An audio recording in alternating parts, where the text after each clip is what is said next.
right, Igor, here we go, another video. Once again, I'm back in action, back to Moscow and back with the expat American. Once again, a rare chance to see the great city. I feel like I'm a little man because, you know, I'm almost, how much on my feet? 2 meters. I am bullshitting, cut it out. I like to ask good questions. Explain yourself, sir. I'm a Russian who lived all my life in the West. In my heart, I'm Russian, but in many ways, I'm also non-Russian. Story of my life, I'm divided by the East and West, just like politically the world is right now. Here you have 360 something stations. This is a foreigner who regularly crosses the Russian border.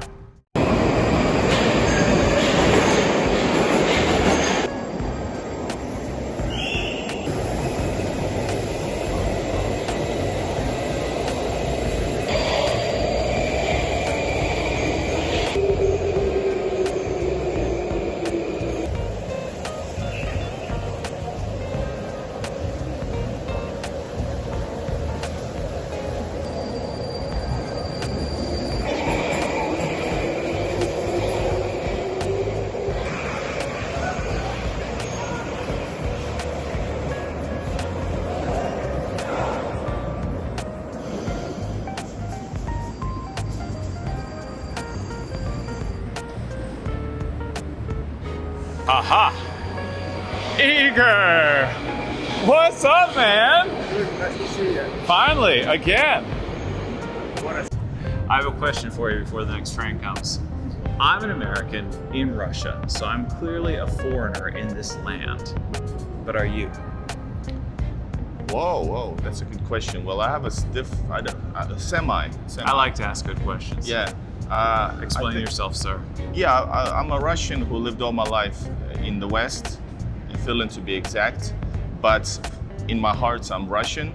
But in many ways, I'm also non-Russian. So I guess my channel, I call myself a foreigner because all the procedures are, for me, like bureaucracy and stuff, that's a foreigner thing. But in my heart, I'm like a local, almost. Okay, so it's a hard question technically you are not. Yeah, technically I'm not, and this is the story of my life. I'm divided by the East and West, just like politically the world is right now. So that's my life story. You know, always felt that it didn't belong. Here I feel like I belong, but as soon as Russians talk to me, they might notice that I'm not local because I don't have certain words or I don't behave in certain way. I act foreign in some ways, socially, sometimes.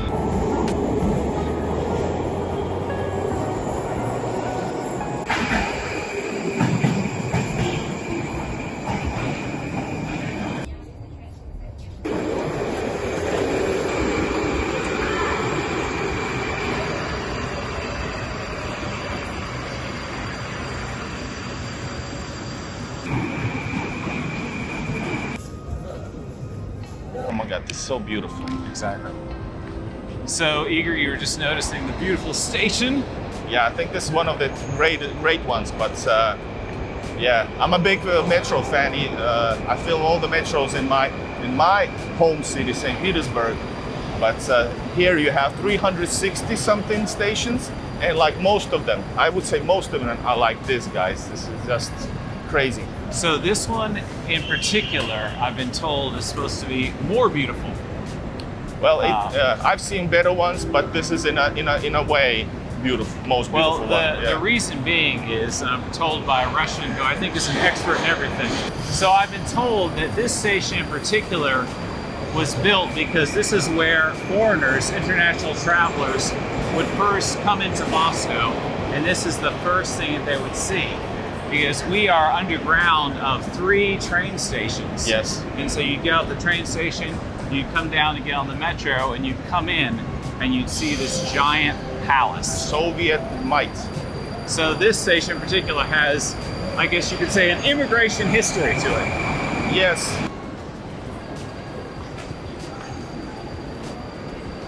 Actually, that's a very typical thing in Soviet Union to make things look great. Not that they're not great for real, but It's important. It's a Russian thing also. You come to somebody's as a guest, they will show you the best and try to offer you the best. Same thing here. For the Olympics, they built this Ismailovsky like market, beautiful little village for them, for visitors to come and see. Oh, that was the Olympics? For the Olympics, Oh, yeah. wow. It looks older, but it's like in old style. So Nice. this will continues every time. When you arrive to Leningradsky in Moskovsky railway station in St. Petersburg, you're gonna see this beautiful, vast square with the Leningrad hero city. You know, that's the Russian thing. Slavic thing, maybe. Russian thing. Russian.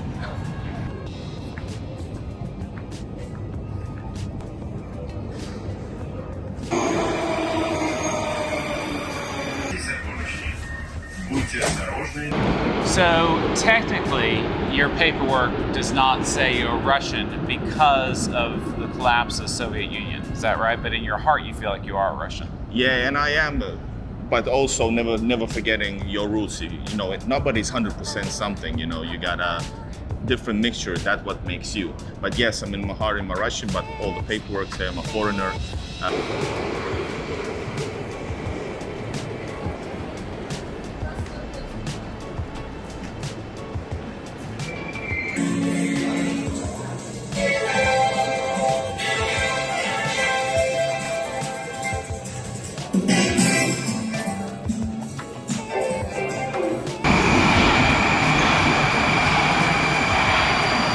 I was detained by police yesterday, so they would say, that's usually what they say also at the border. Oh, sir, not sir, they don't say sir, but they say that's how you speak very well Russian. Well, I have to say, well, it's my native language though, but actually I don't speak it well because it's my native language, and I actually make a lot of mistakes, but I can wing it.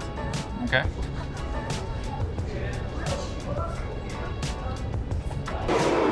So we got a nice tunnel here coming off of the main platform. This one's brown instead of yellow.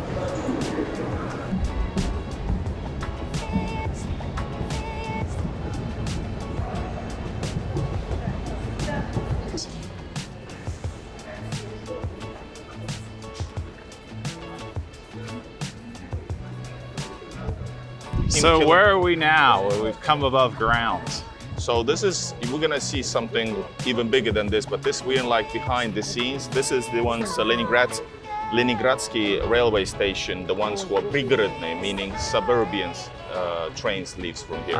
This is like just a little thing right here. Okay, so we're behind Leningradsky, and who's this guy on a horse killing a dragon? St. George, this is Russian holy, or what do you say, holy man? Holy icon, St. George's ribbons. He representing defeating, I guess, the enemy, which is the devil here, I guess. Make sure check that out, the information. But he's the one on the Russian coat of arms. He's the one in the Romanov family coat of arms. So he's an important figure in Russian as a protector of Russia. Is the Victory Day ribbon named after him? Yes, yes. Very good. St. George's ribbon. From our other video we did. We did many things. All right, let's go up front. Yeah. Where am I? So Russia is your home, Yes, your heart, it's 100%. and not living here kills brings you down. a lot. As soon as in Russia, it's not easy just to move in, because if you move to Russia, if you don't work, or you have something, something to live in somewhere, nobody's gonna give you anything for free. This is not like Scandinavia, where if you get permanent residence or temporary, they're gonna offer you everything, and that's good and that's also bad, because it doesn't motivate you necessarily to do things, because you don't need to. This is a foreigner who regularly crosses the Russian border. All right, so you have lived in many countries for many decades. Well, if we go back, I was born in Soviet Latvia, then we moved out when the Soviet Union was, and we moved to Finland, and we moved to Finland because I have Finnish roots I was technically invited, so we weren't like we were special immigrants. We were returning immigrants, it's called. So that's the one thing. We had tens of thousands of people like me moving to Finland after the Soviet Union crashed. We are surrounded by foreigners in this particular spot. 3 train stations coming together. We've got locals, we've got tourists, we've got immigrants.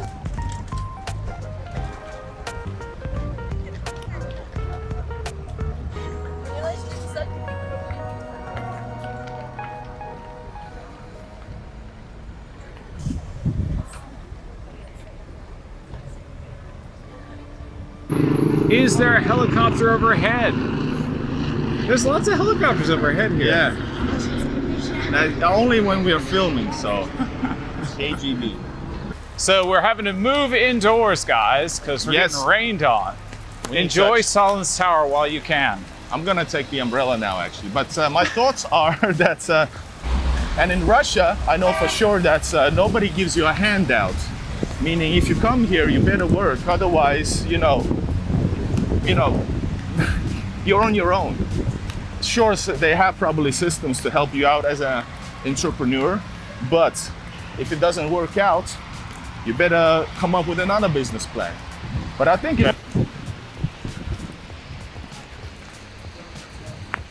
you need, there's something on the left here. My thoughts are that in Russia, I think it's possibly quite bureaucratic. Russia in general is very bureaucratic. So there's tons of papers you need to do in order to do business legally.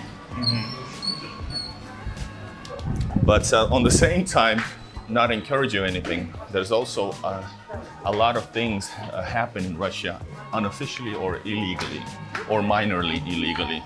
Meaning people make work on the side. People make,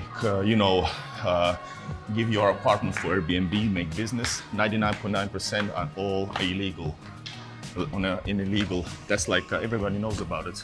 But basically nobody wants to get busted. I see. Okay, so this is what looked like a historic shopping I think we center can go up there, yeah. for you, but This is Soviet. I'm not super impressed. This is too Soviet, and it's time has passed. Imagine this is marble. Yeah, I can see the columns and the older light fixtures. And it looks like something that would have been certainly appreciated. But yeah, you're right. It's from a different time. And it's not like the top place to be. Nobody says, let's go to Moskovsky.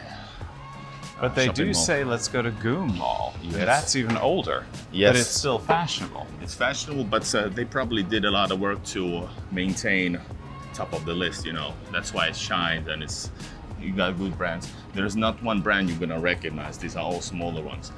If you don't have big brands, it usually means it's like secondary, not the best shopping mall. And usually they do look like this. They're basically fine. There's nothing wrong with them, but you need to know what you're looking for. Check out these stairs. I do like the stairs, man.